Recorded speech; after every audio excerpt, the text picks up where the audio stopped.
হাউজারম্যানদা বললেন, প্রফেটরা কি বিভিন্ন শ্রেণীর এবং বিভিন্ন উদ্দেশ্য নিয়ে আসেন? শ্রী শ্রী ঠাকুর, প্রেরিত পুরুষেরা যেমন সমীচীন মনে করেন সেইভাবে যুগের প্রয়োজন পূরণ করেন। প্রফেটরা ঈশ্বরের প্রেরিত, কমিশনড বাই গড, ঈশ্বরের আদিষ্ট। তাদের পাঠানো হয় যখন যেমন প্রয়োজন। তারা কাজ করেন বিশ্বজনীন নীতির সঙ্গে যোগ রেখে।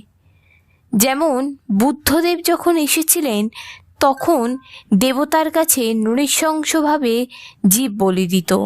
শুনেছি মানুষ পর্যন্ত চুরি করে নিয়ে বলি দিত। তিনি প্রথম বুলি ধরেন, জীব হিংসা করো না।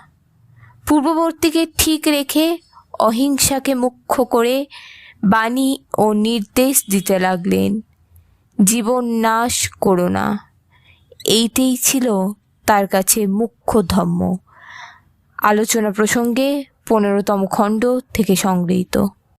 ঠাকুর সম্পর্কিত আরও ইষ্ট প্রসঙ্গ শোনার জন্য এই চ্যানেলটিকে অবশ্যই সাবস্ক্রাইব করে রাখুন।